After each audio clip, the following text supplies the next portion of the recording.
Hari ini kayaknya umatnya banyak suster ini ya. Tapi tenang saja, para susternya nggak kenal saya. Saya itu grogi sebenarnya, ini kali kedua saya misa live streaming 2 kali resmi di YouTube, dan dua-duanya di paroki ini. Dan saya grogi mau khotbah apa, karena saya harus mempertanggungjawabkan homili saya. Setelah saya melihat homili saya, kenapa tadi saya ngomong begitu? Kalau bisa dimatikan sih.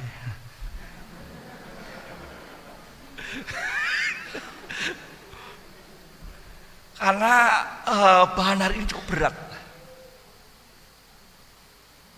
Cukup berat. Soal kasih pada Allah melebihi segala sesuatu. Kalau saya ditanya secara pribadi, apakah saya sebagai seorang imam sudah mencintai Tuhan lebih dari segalanya?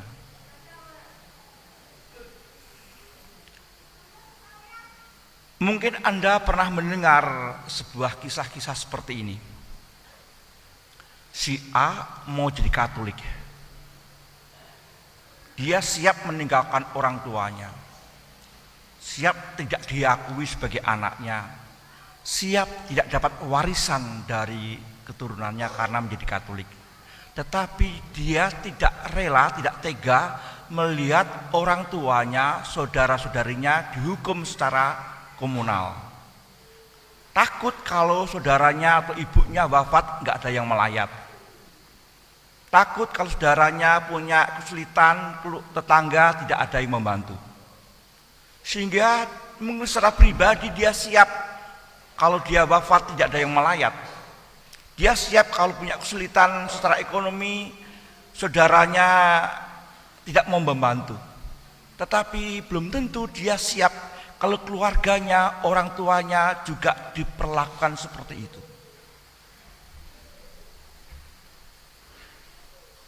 Dalam liburan kali ini saya mencoba keliling, kalau ada situs purbakala saya mencoba belajar. Ada hal-hal yang menarik adalah ketika melihat candi-candi yang ada di sekitar Jogja, Klaten, Solo begini, mereka tinggal puing-puing. Bahkan pernah tertutup, bahkan runtuh. Bahkan orang mengatakan kejayaan Majapahit dengan seorang yang gagah perkasa namanya Gajah Mada. Di mana letak kerajaan Majapahit? Di mana letak kuburan Gajah Mada dengan sumpah palapanya itu? Mungkin pikiran jahat pernah terusik dalam pikiran saya. Apakah mereka dibumi-anguskan supaya tidak ada situs lagi? Bermacam-macam, tentu saya juga mencari data-data dari banyak literatur tentu saja. Tetapi suatu ketika saya datang ke Batam, melihat gambar-gambar sebuah kisah-kisah bagaimana orang-orang dari Kamboja, dari Vietnam itu merantau, naik kapal-kapal menuju Indonesia sampai di Batam. Lalu sampai di Batam, kapal-kapal mereka bumi hanguskan, mereka bakar. Tanya siapa yang membakar? Ya mereka sendiri. Orang-orang Kamboja, orang-orang Vietnam itu yang membakar kapal-kapal mereka. Supaya apa? Supaya mereka tidak terpikirkan lagi untuk kembali ke tanah air mereka. Di sini kemudian saya melihat dari sudut tertentu, apakah hilangnya candi-candi, ratanya candi-candi itu adalah juga pola dari mereka sendiri dengan mengambil cara pikir yang sama, yaitu membungkus-hanguskan, meruntuhkan semuanya supaya tidak kembali kepada kepercayaan yang lama dan mengikuti kepercayaan baru. Salah satu sudut pandang ya. Kalau saya secara negatif tadi menghilangkan situs-situs supaya tidak ada cerita lagi tentang Hindu, tentang Buddha di masa lalu, tapi saya mencoba melihat sudut pandang yang lain. Tentu kebenarannya bisa dikaji lagi. Apakah itu juga sebagai bentuk bahwa menghilangkan hal-hal yang dahulu yang mengganggu dalam perjalanan beriman yang baru. Kita pun juga sama sebenarnya dalam hal tertentu. Kalau saudara lihat, saudara-saudara kalau ikut doa malam Selasa Kliwon, misa Jumat Kliwon, ya, itu terbangun dari sebuah kebudayaan yang masa lalu, di mana masyarakat lalu itu menghormati hari-hari tertentu. Kemudian dengan cara tersendiri orang Katolik memaknai hari itu sebagai hari yang istimewa, kemudian dipakai untuk berkumpul bersama untuk berdoa. Apa yang ingin saya katakan kepada Anda?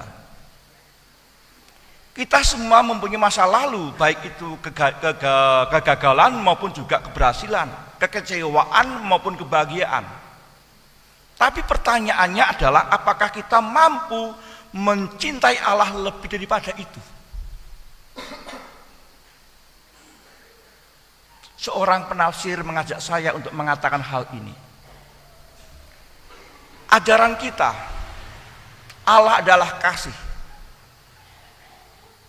melebihi segala sesuatu. Tetapi tak jarang saya pun juga terjebak bisa di dalamnya. Kita lebih mencintai uang daripada Tuhan. Saya lebih mencintai jabatan saya daripada Tuhan. Saya lebih mencintai kekuasaan saya daripada Tuhan. Di satu sisi ketika orang terluka, pegelin saja orang cari tukang urut supaya sembuh. Di satu sisi ketika kita melihat seorang saling bunuh-membunuh gara-gara rebutan uang parkir sebanyak 10.000 rupiah. Di satu sisi betapa orang menghargai tubuhnya supaya sehat. Di sisi lain orang tidak begitu menghargai nyawa, bahkan dengan uang 10.000 rupiah. Di sini kita pun juga mencoba mengartikan, betulkah saya mencintai nyawa saya? Betulkah saya mencintai keluarga saya?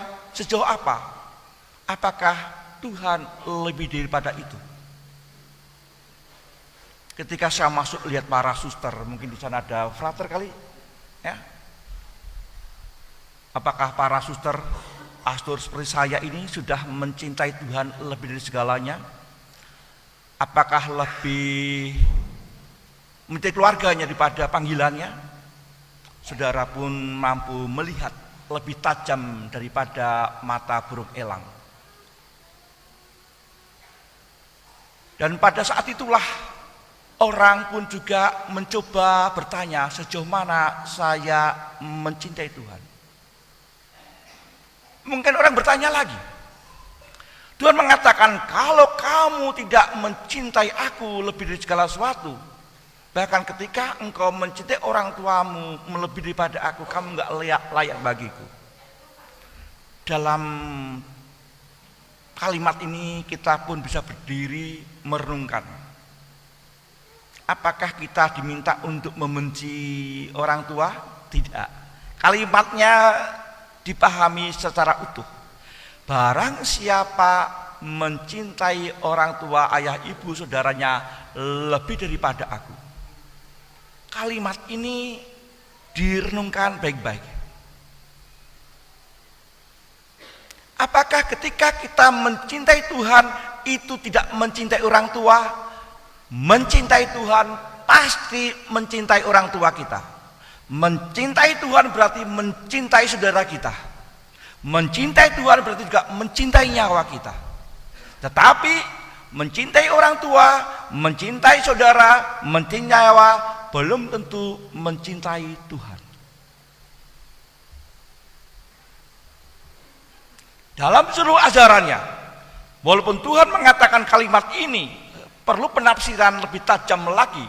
Apakah Tuhan meminta kita untuk tidak menghormati orang tua kita? Di mana letaknya Tuhan mengajarkan hal itu pasti tidak tertemukan. Tuhan bertemu dengan seorang pemuda dari Nain yang mati saja, yang tidak tahu siapa dia, siapa orang tuanya. Dia berbelas kasih, hai pemuda bangunlah. Dia tergerak hatinya bukan karena pemuda ini, tetapi karena ibu dari pemuda ini. Banyak kisah-kisah di mana Yesus mengajarkan banyak hal tentang hal itu. Di mana mencintai Tuhan, di dalamnya pasti juga mencintai sesama. Tetapi kita pun juga kadang-kadang tergoda untuk mengatakan, untuk merenungkan. Bagaimana kita bisa mencintai Tuhan yang tidak kelihatan itu kalau tidak bisa mencintai sesama kita yang kelihatan? Bagaimana kita bisa mencintai orang-orang yang jauh yang bukan siapa-siapa kalau kita tidak mampu mencintai orang-orang yang dekat dengan kita? Saudara-saudara kasih, hari ini kita diingatkan kembali. Mencintai Tuhan bukan berarti kita diajak untuk membenci semuanya. Tetapi kisah di awal membuat kita merenungkan apakah kita mampu mencintai Tuhan dengan cara yang baru sehingga di dalamnya juga mencintai orang-orang yang ada bersama kita. Ketika saya mendapatkan undangan, Romo besok tolong doa 3 hari 7 hari intensi misa. Kalau saudara kembali kepada kitab suci, mana dasarnya Tuhan mengatakan doakanlah arwah-arwah orang yang wafat itu 3 hari 7 hari 40 hari, ada tidak? Tidak ada. Dalam ajaran resmi gereja, dalam magisterium, pernahkah tertulis dalam sebuah dokumen yang bunyinya doakanlah arwah-arwah orang beriman 3 hari, 7 hari, 40 hari, kalau enggak mereka masuk neraka? Ada tidak? Tidak ada. Tetapi mengapa kita melakukan? Apakah kita tidak takut dihujat oleh orang-orang lain sebagai seorang yang mengikuti Yesus secara sesat? Dokumen di gereja hanya mengatakan apa yang baik dan benar dalam masyarakat dikuduskan dalam gereja. Memang 7 hari, 3 hari, 40 hari tidak mempengaruhi surga dan neraka. Kalau tidak didoakan maka keluarga itu akan masuk neraka. Kemudian keluarga yang tidak mendoakan maka akan mendapatkan sial. Tidak ada. Tetapi mau mengatakan bahwa kita pun mencintai orang-orang yang pernah bersama kita dan kita satukan dengan dia yang kita imani dalam sebuah cinta, agar kita pun juga menembus batas bahwa mencintai sesama kita yang sudah wafat pun juga bagian dari kita mencintai Tuhan. Kita tidak meninggalkan apa yang baik dan benar. Bahkan kalau kita diingatkan lagi, setiap kali Ekaristi dalam doa syukur agung, itu doa pokok dan penting dan pusat, ada paragraf yang bunyinya berdoa bagi jiwa-jiwa orang beriman yang telah kembali, yang mengharapkan kebangkitan. Setiap kali Ekaristi itu ada, tanpa ada intensi, tanpa permohonan, ada di sana. Setiap kali Ekaristi, gereja ingat akan jiwa-jiwa orang beriman yang wafat, yang mengharapkan kebangkitan badan. Kalau itu kita lihat secara utuh dalam perikop ini, kita pun juga mencintai sama, baik yang kelihatan, yang masih ada maupun yang sudah wafat. Dan kita bungkus dalam cinta kasih di mana kita percaya pada Tuhan. Dan kita pun juga meyakini ketika kita mencintai Tuhan lebih daripada segala sesuatu, kita pun tidak meninggalkan siapa-siapa, justru membawa orang-orang yang kita cintai kepada Tuhan itu sendiri. Dalam terang bacaan hari ini, kita dikuatkan, semakin dikuatkan dan dikuatkan, agar kita mencintai Tuhan lebih serius dan menyadari bahwa di dalamnya tidak meninggalkan siapa-siapa. Tuhan memberkati.